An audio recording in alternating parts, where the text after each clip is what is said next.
बोल गणू. महाराज, तुम्ही माझा जीव वाचवला म्हणून आज मला तुमची तुमची सेवा करायचं भाग्य मिळतंय बघा. आम्ही कधी जीव वाचवला? असं काय करता महाराज? अहो अहो ती हिर खणण्यासाठी सुरुंग नव्हता का लावला? तेव्हा पुंगळी सरकवायला मी आत शिरलो आणि तेव्हा नाही का अचानक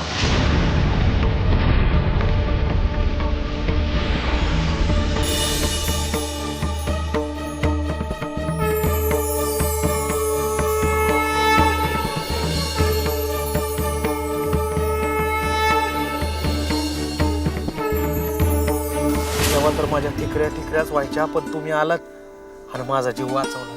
आम्ही नाही वाचवला जीव, आमच्या पांडुरंगाने तुझा जीव वाचवला. नाही नाही महाराज, ते तुम्हीच होतात. तुम्हीच आमचे पांडुरंग आहात. गजानन महाराजांचं रूप घेतलंय आणि आम्हा भक्तांची संकट निस्तारत. संकट संकट गणू, संकट सुरुंग सुरुंग गणू, सुरुंग. महाराज महाराज पुन्हा सुरू. हो गणू, हा मानव रूपी सुरुंग आमच्या अस्तित्वाच्या आणि योग्यतेच्या ठिकऱ्या ठिकऱ्या उडवण्यासाठी उद्या शेगावात येऊन पोहोचतोय. ओम भूर्भुवस्वः तत्सवितुर्वरेण्यं भर्गो देवस्य धीमहि धियो यो नः प्रचोदयात्.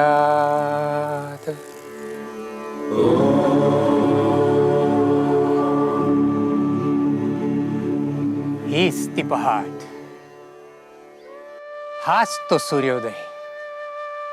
गेल्या कित्येक वर्षापासून हाच दिवस उजाडण्याची आम्ही वाट पाहत होतो.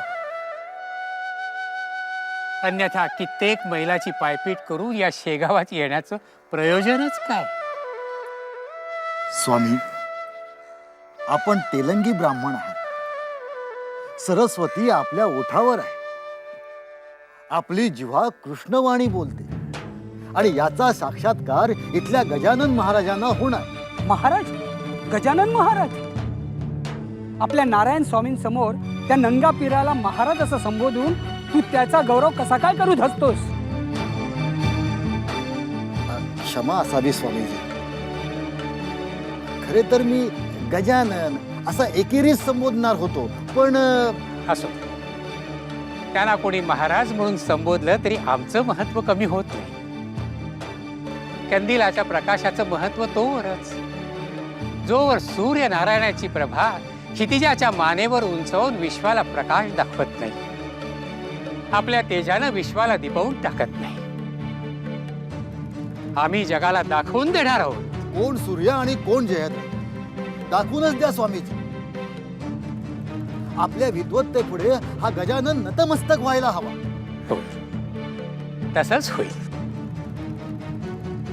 परंतु स्वामी, आपल्या जिवेवर किंतु परंतु असे शंकेखोर शब्द का बरं यावेत?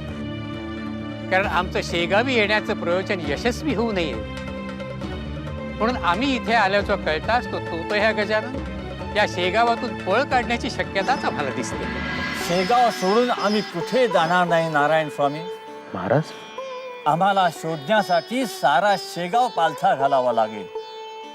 पुत्राला ओळखण्याआधी त्याच्या आईला ओळखावं, अर्थात शेगावच्या मातीला जाणून घ्यावं अशी पांडुरंगाची इच्छा आहे. गण गण गणात बोते, गण गण गणात बोते, गण गण गणात बोते, गण गण गणात बोते.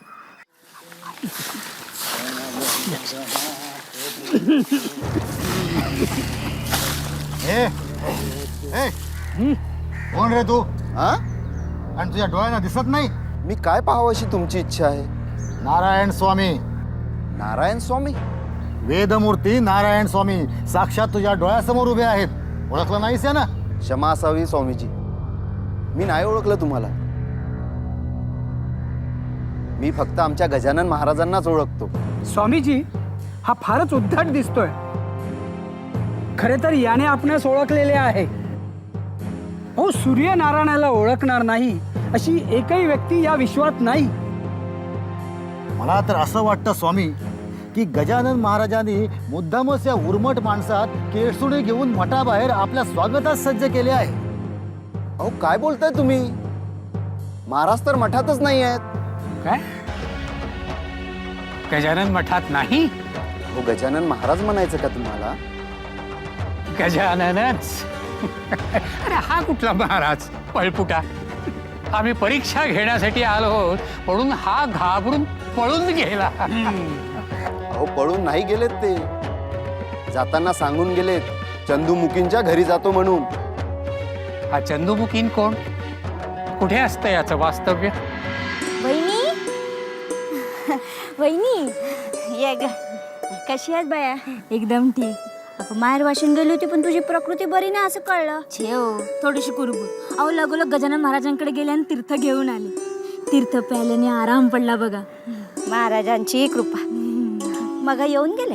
कोण? अगं गजानन महाराज. खरंच की काय? आता खोटं कशाला बोलू? या संत पुरुषाचे आमच्या घराला पाय लागले. यावेळेला दुसरी खेप. पण महाराज जरा वेगळेच वाटले बरं का मला. वेगळे म्हणजे कसं? अगं कसल्याशा लगबगीतच दिसले. मी पाट पाणी मांडेपर्यंत निघाले सुद्धा. मी म्हंटल कानवले कडून वाटते, तू नको म्हणाले. नशिबान हात वहिनी. अहो महाराज थांबले नाही म्हणून काय झालं? त्यांचे पाय तर घराला लागले. अहो देवाने भक्तांच्या घरात जाऊन त्यांना दर्शन देणं म्हणजे भाग्याचं लक्षण नाही का? एवढं नशीब आमचं कुठे? अगं असं का म्हणते? महाराज सांगून गेलेत गावातल्या प्रत्येक घरात जाऊन येणार आहेत म्हणून. खरं की काय? आता बघ, आता खरं का खोटं करते का काय? महाराज शेगावची भ्रमंती करायला निघाले. ह्या मागे निश्चितच काहीतरी कारण असणार आहे. मग महाराजांना विचारायचं नाही का? महाराज गावातल्या सगळ्या घरात जाणार म्हणजे गावावर काय संकट येणार नाही ना? असं काय बोलतेस बाय? तर नाहीतर महाराज असं कशा फिरतील? हे बघ, काय व्हायचं ते होऊ दे. काय गावावर संकट यायचं ते येऊ दे. किती वादळ येऊ दे, प्रलय येऊ दे, गजानन महाराज आपल्या बरोबर असले ना म्हणजे आपल्या डोक्यावरचं छप्पर पण उडायचं नाही आणि आपली नाव सुद्धा उलटायची नाही. होय खरंय. नशीब. मला वाटलं परत विचारते खरं की काय म्हणून.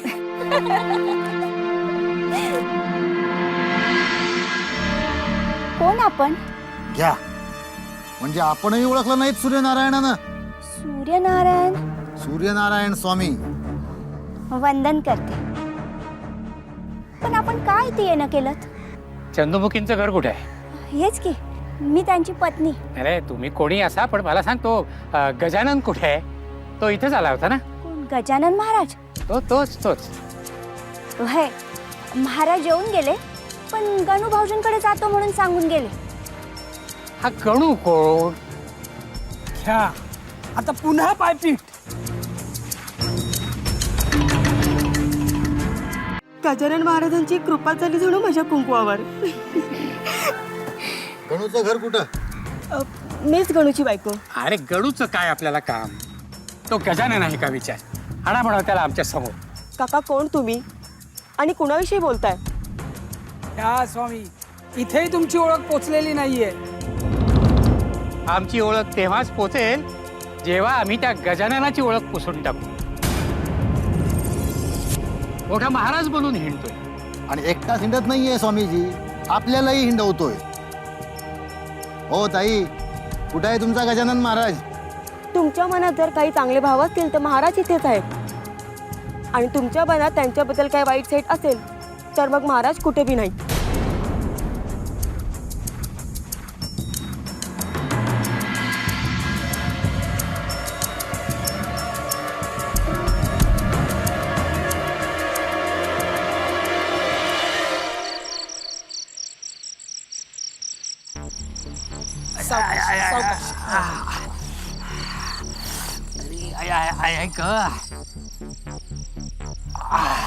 सावकाश स्वामी,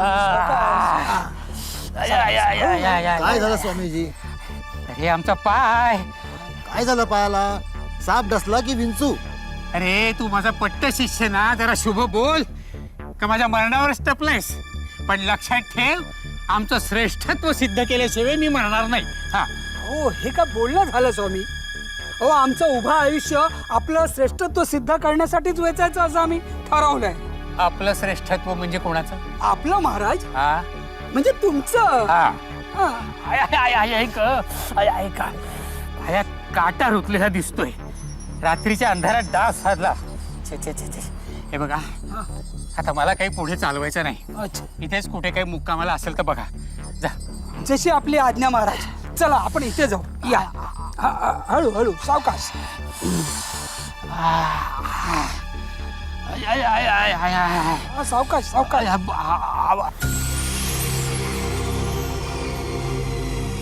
कृष्णा कृष्णा, अरे कृष्णा, महाराज आपण माझ्या घरी आलात, धन्य झालो. आमचं घर पावन झालं हेच बोलणार आहेस ना तू? आम्हाला ठाऊक आहे. हे खोटं आहे का महाराज? आम्हाला आमच्या घरातून शेगावातून घालवून देण्यासाठी कुणीतरी गावातल्या घराघरात शिरून सुरुंग पेरतोय, हे खरं आहे. महाराज, हो, कोण हे कुटील कारस्थान रचतोय मला सांगा महाराज. आम्ही पाटील बंधू मिळून त्याला आत्ता धडा शिकवतो. आम्हालाही त्याला धडा शिकवावा असा वाटतो म्हणून आम्ही इथे आलो आहोत. पण त्याला धडा शिकवायचा आहे तो मनगटाच्या जोरावर नाही, तर ज्ञानाच्या जोरावर. मूर्खांचे कान उपटण्यात आता आम्हाला स्वारस्य उरलेलं नाही.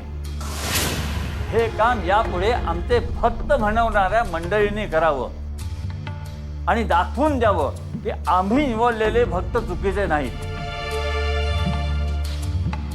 आम्हाला आता विश्रांती घ्यायची.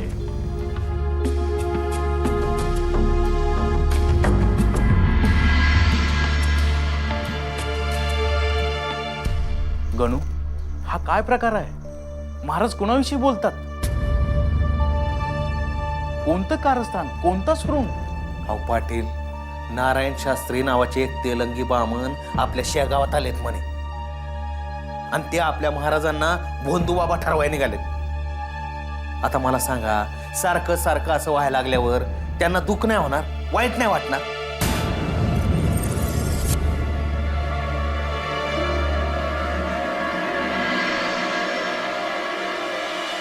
समजलो. हे नारायण स्वामी म्हणजे ब्रह्मगिरी गोसाव्याचे अवतार दिसतात.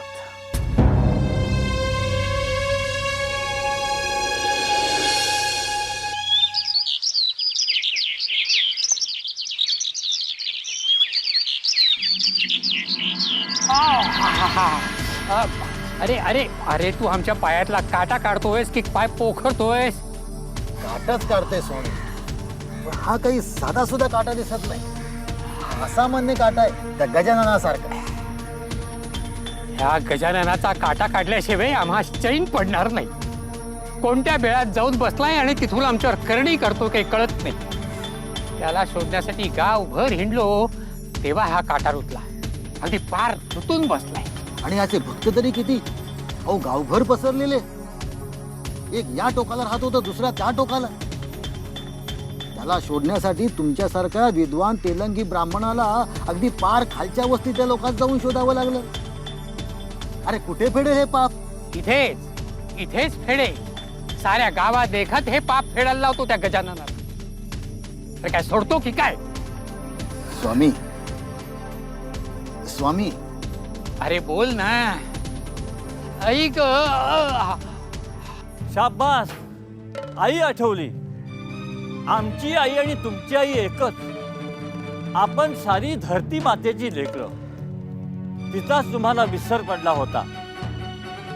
तिच्या उरावर पाय ठेवून विश्वाचा स्वामी होऊ पाहत होतास, पण ते कसं अशक्य आहे आणि धरणी माता कशी श्रेष्ठ आहे हे तुम्हाला दाखवून देण्यासाठी काट्याचं प्रयोजन. स्वामी, या गजाननाविषयी मी एक आख्यायिका आहे. ती खोटीच असणार, आपला मोठेपणा सिद्ध करण्यासाठी. अरे, काय ऐकलंस ते सांग, उगाच लांबड लावू नकोस. स्वामी, हा. योग सामर्थ्याच्या जोरावर माणूस काय करू शकतो हे बंकटलाल अगरवालच्या मळ्यात या गजाननाने दाखवून दिलं. कसं? मक्याची कणसं भाजण्यासाठी मळ्यात आकट्या पेटवल्या होत्या. हा. तिथे झाडावर आग्यामोळ होत. आग पेटली आणि धुरामुळे आग्यामोळ उठला.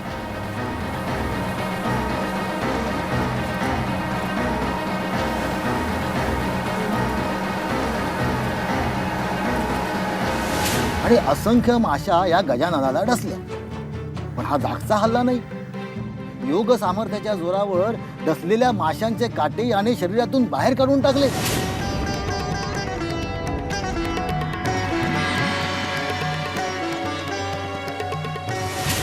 हे धादांत खोट आहे. अरे आग्या मुळातली एखादी जरी माशी डसली ना तरी जीव लाही लाही होतो. स्वामी, त्यांचं जाऊ दे. आपण खरे योगी पुरुष आहात. आपण आपल्या योग सामर्थ्याच्या जीवावर हा शरीरातला काटा काढून टाका बरं. हे नाही काढला असता रे. नाही पण मग तुम्ही काय करणार? आम्ही तुमची परीक्षा पाहतो, समजलं? स्वामी स्वामी स्वामी काय रे काय झालं? अहो तो गजानन आहे ना, हा. आता कृष्णा पाटलाच्या घरी आहे.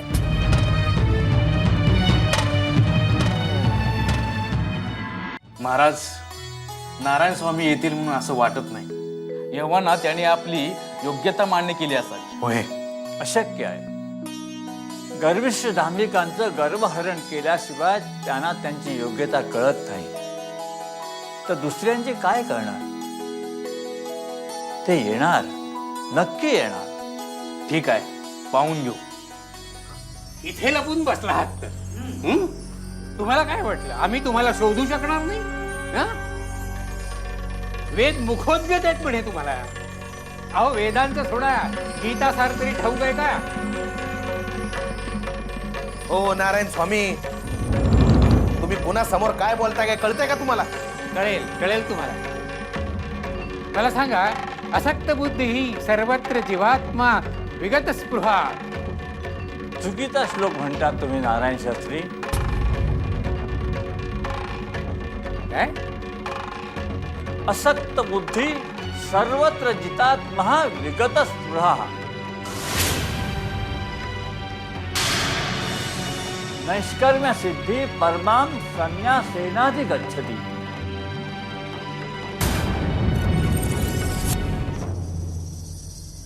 अर्थ मी सांगतो. जो आत्मसंयमी अनासक्त आहे आणि जो सर्व प्राकृत भोगांना तुच्छ लेखतो, तो संन्यासाद्वारे कर्म बंधनातून मुक्तता देणारी परमोच्च परिपूर्ण अवस्था प्राप्त करतो. काही अर्थवत झाला की नाही नारायण स्वामी? की पालथ्या घड्यावर पाणी? आमचे महाराज निरपेक्ष संन्यासी आहेत, म्हणून ते सर्वश्रेष्ठ आहेत.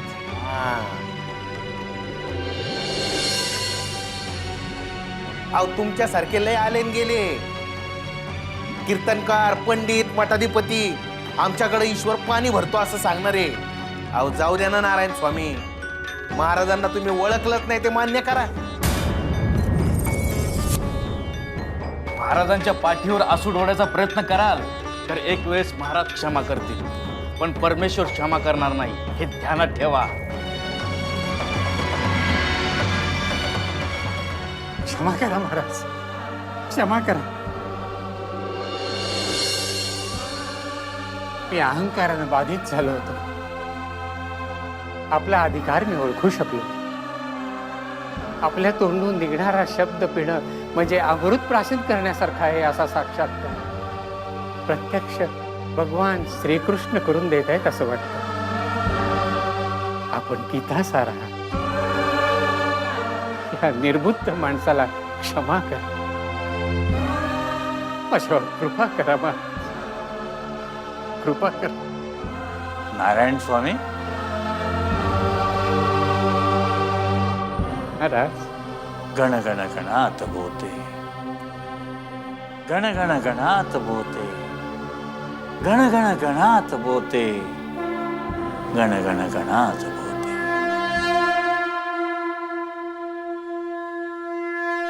परमेश्वराची सेवा करताना कोणताही दांभिकपणा अंगी असू नये. कारण संत भूत भविष्य वर्तमान जाणत असतात. संतांसमोर नेहमी लीनपणे वागावे.